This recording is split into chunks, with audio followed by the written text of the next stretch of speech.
Assalamualaikum warahmatullahi wabarakatuh. Ada jenis tangisan yang bukan berasal dari kesedihan, bukan pula dari kehilangan dunia. Tapi tangisan itu lahir dari satu sumber yang agung, rasa takut kepada Allah. Tangisan yang menumbuhkan rasa hina di hadapannya, menenggelamkan keangkuhan, dan menggugurkan karat hati. Tangisan semacam itu tidak bisa dibuat-buat. Ia lahir dari jiwa-jiwa yang hidup, hati yang senantiasa berada di antara harap dan takut. Dan inilah kisah seorang imam besar yang tubuhnya roboh hanya karena satu ayat Al-Quran. Bayangkan seseorang yang ilmunya melampaui banyak ulama di zamannya. Kecerdasannya mengagumkan, hafalan dan pemahamannya membuat para pembesar tunduk. Tapi di balik keilmuan itu, tersembunyi kelembutan ruhani dan ketakutan yang mendalam kepada Allah. Itulah Imam Asy-Syafi'i rahimahullah. Ketika mendengar sebuah hadits dari Sufyan bin Uyainah, beliau mendadak terdiam lalu pingsan seketika. Para hadirin gemetar. Seseorang berkata, jika ini adalah akhir hidupnya, maka sungguh dia telah meninggal dunia dalam keadaan mulia. Namun belum selesai. Ketika salah seorang membaca ayat, "Hadza yaumul la yantiqun." Inilah hari di mana mereka tidak dapat berbicara. Quran Surah Al-Mursalat. Tubuh sang imam kembali berguncang dan beliau pingsan untuk kedua kalinya. Setelah sadar dari pingsannya, Imam Syafi'i berdoa, "Aku berlindung kepadamu ya Allah dari posisi orang-orang yang berdusta dan dari jalan orang-orang yang menyimpang." Lalu beliau menangis lebih dalam dan bermunajat, "Ya Allah, hanya kepadamu hati orang-orang yang mengenalmu tunduk. Hanya kepadamu mereka kembali dalam kehinaan karena takut kepadamu. Ya Allah, anugerahkan kepadaku rahmat dan ampunanmu. Jangan jadikan aku termasuk orang-orang yang merasa cukup dengan amalnya, padahal engkau tahu niatku yang keruh." Kemudian beliau berkata tentang bahaya riya. Riya adalah fitnah nafsu. Ia menipu manusia melalui pujian, sehingga amal yang besar bisa rusak tanpa terasa karena niat yang tidak murni.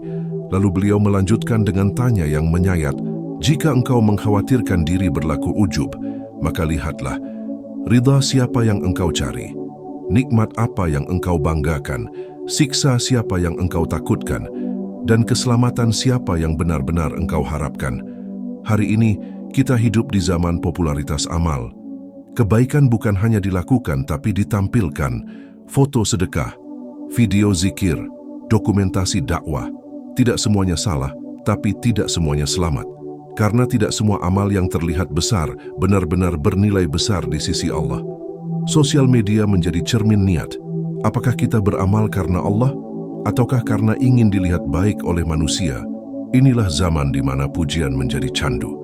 Dan sangat sedikit orang yang bisa tetap ikhlas saat mendapat pujian. Jika Imam Syafi'i saja takut amalnya rusak, bagaimana mungkin kita merasa aman?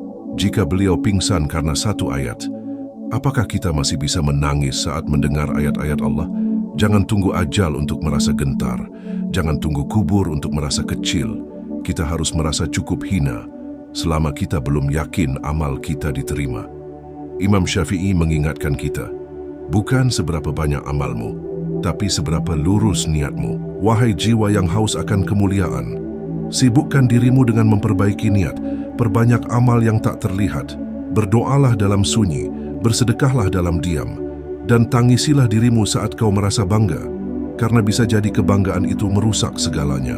Mari menata hati, sebagaimana Imam Syafi'i menata hatinya. Mari jaga rasa takut kepada Allah, agar kita tidak tertipu oleh amal. Semoga Allah memberikan kita keikhlasan yang mendalam, menjauhkan kita dari riya dan ujub, serta menerima setiap amal kecil yang kita lakukan karenanya semata. Jika kisah ini menggugah hatimu, jika nasihat ini menghidupkan jiwamu, jangan biarkan ia berhenti di telingamu saja. Sebarkan kebaikan ini. Bagikan kepada saudaramu, mungkin ia sedang lalai. Tekan suka agar semakin banyak yang tergerak. Dan ikuti channel ini agar engkau tidak tertinggal dari hikmah-hikmah yang menghidupkan hati.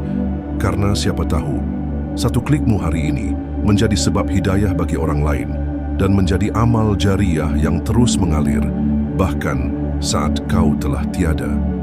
Jazakumullahu khairan wa barak fikum. Semoga Allah berkahi setiap langkahmu menuju cahaya. Wassalamualaikum warahmatullahi wabarakatuh.